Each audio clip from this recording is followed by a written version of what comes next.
Hi all. நாங்கள் லீவுக்கு ஊருக்கு போயிருந்தோம் இல்லையா, அப்போ வந்து திருச்செந்தூர் போயிருந்தோம். அந்த விலாக் தான் இது. எடிட் பண்ணி போட எனக்கு ரொம்ப நாளாயிடுச்சு. அம்மா வந்து முடி காணிக்கை கொடுக்குறேன் அப்படின்னு வேண்டியிருந்தாங்க திருச்செந்தூர் முருகனுக்கு. உடனே என்னோட 2 பசங்களும் என்னன்னாங்க, ஆச்சி நாங்களும் உங்களோடையே தரோம் அப்படின்னு சொல்லிட்டு அவனுங்களும் ஹேர் கட் பண்ணவே இல்லை. ஸோ அப்புறம் நாங்கள் கிளம்பி போனோம். முன்னாடி நாள் நைட்டு தங்கிட்டு அடுத்த நாள் காலையில் வந்து காணிக்கை கொடுத்துட்டு வரலாங்கிற மாதிரி. நாங்கள் போக போக தூத்துக்குடி ரீச் ஆகும்போது செம்ம மழை. இங்கே வந்து எங்கள் ரிலேட்டிவ் ஒருத்தர் இருக்காருன்னு சொல்லிட்டு அங்கே திருச்செந்தூரில் வந்து சிவமுருகன் லாட்ஜ் தான் புக் பண்ணியிருந்தோம். ரொம்ப நல்லா இருந்தது. நாங்கள் வந்து பெரியவங்க வந்து பார்த்திங்க அப்படின்னா ஒரு 4 பேர் தான், குட்டி பையன் ஒருத்தன். அதனால் ஒரே ரூமில் 3 காட் கேட்டிருந்தோம். ஃபெசிலிட்டிஸ் எல்லாமே ரொம்ப நல்லா இருந்தது. சாய்க்கு 2வது மொட்டை அடிக்கும் போது நாங்கள் இதே லாட்ஜில் தான் தங்கியிருந்தோம். அதுக்கப்புறம் சாய் வந்து இங்கெல்லாம் பார்த்து எக்ஸ்ப்ளோர் பண்ணிகிட்டு இருந்தான். ஏன்னா அவன் விவரம் தெரிய இப்போ தான் நாங்கள் போய் தங்குறோம். ஊட்டி போயிருந்தப்போ கூட அவன் குட்டி பையன்தான். சரின்னு சொல்லிட்டு எல்லாத்தையும் வீடியோ எடுத்துட்டேன். ரொம்ப நல்லா இருந்தது. அவன் உடனே கார்ட்டூன் சேனல் போட்டுட்டு உக்காந்துட்டான். அங்கே போய் அவன் உடனேவே சரி அப்படின்னு சொல்லிட்டு ஈவினிங் கொஞ்சம் சீக்கிரமாக பீச்சில் அவனை விளையாட வைக்கலாம் அப்படிங்கிறதுக்காக தான் நாங்கள் ஒரு 2 o'clock கிளம்பிட்டு அங்கே 5 o'clock பக்கம் ரீச் ஆகிட்டோம். ஸோ அங்கே ரீச் ஆனதுக்கப்புறமா அவன் என்ஜாய் பண்ணிவிட்டு நாங்கள் வந்து போயிட்டோம் பீச்சுக்கு. அவன் செம்ம ஹாப்பி, நல்லா விளையாண்டுட்டு இருந்தான், ஆடிட்டு இருந்தான். அதுக்கு தான் அவன் ஆசைப்பட்டான். ஏன்னா எப்பயுமே நாங்கள் நைட்டு பக்கமாக தான் போகிற மாதிரி இருந்ததுன்னு சொல்லிட்டு. அப்புறம் அப்பா கையை பிடிச்சிக்கிட்டு நல்லா என்ன பண்ணுறது, உள்ளே போகிறது ஆடுறது அப்படின்னு பண்ணுவான் பயங்கரமாக. எனக்கு தான் கொஞ்சம் ஈவினிங் ஆகிடுச்சு, சளி எதுவும் பிடிச்சிக்கூடாது அப்படின்னு தோணுச்சு.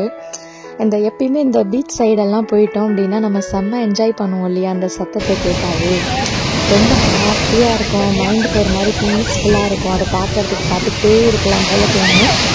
ஸோ அப்படி தான் சரி நானும் பார்த்துட்டு வீடியோ எடுத்துகிட்டு இருந்தேன். சாய்க்கு தான் செம்ம கொண்டாட்டம், நல்லா ஆடிட்டு இருந்தான். செம்ம கூட்டமாக இருந்ததுங்க அங்கே. பட் பார்த்திங்க அப்படின்னா நம்ம ஸ்கூல் ஒர்க்கிங் டேஸில் வந்து ஃப்ரீயாக இருக்கும் அப்படின்னா வேணால் நம்ம என்ன பண்ணலாம், போகலாம். மற்றபடி பார்த்திங்கன்னா செம்ம ரஷ் அந்த பக்கம் இந்த பக்கம் எல்லாமே.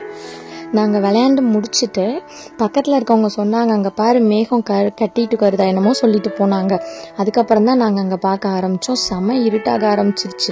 ஓகே அப்படின்னு சொல்லிட்டு அவனை கூட்டிகிட்டு வந்து அவனுக்கு ட்ரெஸ் எல்லாம் சேஞ்ச் பண்ணிவிட்டு நாங்கள் கிளம்புறதுக்கு பக்கமாக பார்த்தீங்க அப்படின்னா நல்லா மழை பெய்ய ஆரம்பிச்சிருச்சு.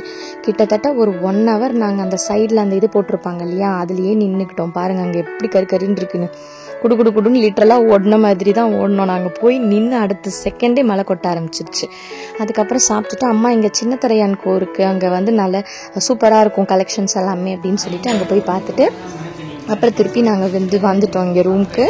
நைட் வந்து சீக்கிரம் படுத்துட்டு அடுத்த நாள் காலையிலேயே சீக்கிரம் எழுந்து போனால் நம்ம மொட்டையும் அடிச்சுட்டு சாமி கும்பிட்றதுக்கு ஈஸியாக இருக்கும். ஏன்னா நிறைய பேர் வந்து என்ன சொன்னாங்கன்னா க்யூவில் வந்து 3 hours நிற்கணும், 5 hours நிற்கணும் அப்படிங்கிற மாதிரி சொல்லிட்டாங்க. ஸோ காலையில் சீக்கிரம் கிளம்பணுமே அப்படின்னு சொல்லிட்டு நாங்கள் என்ன பண்ணிட்டோம், கொஞ்சம் ஏர்லியராகவே வந்து படுத்துட்டோம். அடுத்த நாள் காலையில் பாருங்கள், இந்த முடி காணிக்கை எடுக்கிறதுக்கு அங்கே கவுண்டரில் மட்டும் அமௌண்ட் இல்லை, சொல்லி டோக்கன் வாங்கிக்கணும். இங்கே முடி வெட்டுறவங்க கிட்ட காசு கொடுத்துக்கணும். இந்த அண்ணா தான் பண்ணி விட்டுருந்தாரு. ரொம்ப சூப்பராக பண்ணார். அதாவது யாருக்கும் எங்கேயும் ஒரு சின்ன ஸ்க்ராட்ச் கூட இல்லை, அந்த அளவுக்கு நீட்டாக பண்ணி விட்டுட்டாங்க. சாய் வந்து நான் அண்ணா மடியில் தான் உட்காந்துக்குவேன் அப்படின்னு சொல்லி அடம் பண்ணி அங்கே உட்காந்துட்டான். ஸோ அதுக்கப்புறம் வந்து சாய் வந்து என்னை ஃபோட்டோ எடுத்து காமிமா அப்படின்னு சொன்னான். அதனால் அவனுக்கு ஃபோட்டோ எடுத்து காமிச்சிட்டு அதுக்கப்புறம் வீட்டுக்கு வந்த உடனே ரூமுக்கு வந்தவொடனே ஒரு ஃபோட்டோ எடுத்தோம். இந்த 3 மொட்டையும் உட்கார வச்சுட்டு எடுத்தாச்சு. அதுக்கப்புறம் சாய் வந்து ரெடி ஆகிட்டான். நாங்கள் ஆனால் இவ்வளோ சீக்கிரம் கிளம்பியுமே நாங்கள் போய் சாமி தரிசனம் பண்ணுறதுக்கு ஒரு 10 மணி பக்கம் ஆகிடுச்சு. பட் நாங்கள் எக்ஸ்பெக்ட் பண்ண அளவுக்கு கூட்டம் இல்லை. லைனில் அப்படியே டக்குன்னு போக விட்டுட்டாங்க. உள்ள சாமி தரிசனம் ரொம்ப நல்லா இருந்துச்சு. அதெல்லாம் முடிச்சுட்டு நாங்கள் கிளம்பி வந்தோம்.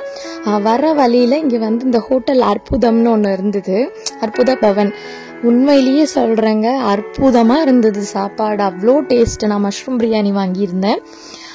அதுக்கப்புறம் அம்மா வந்து சப்பாத்தி வாங்கினாங்கன்னு நினைக்கிறேன். நாங்கள் நிறைய ஹோட்டலில் சாப்பிட்ருக்கோம், எனக்கு என்னன்னே தெரியல. இந்த இது வந்து ரொம்ப சூப்பராக இருந்தது. ஸோ அதை சொல்லணும் அப்படிங்கிறதுக்காக. இது லொக்கேஷன் எனக்கு வந்து எப்படி சொல்கிறதுன்னு பார்த்தீங்கன்னா தூத்துக்குடியிலேருந்து அருப்புக்கோட்டை போகிற வழின்னு நினைக்கிறேன். ஸோ இப்படி தான் நாங்கள் அன்றைக்கி டே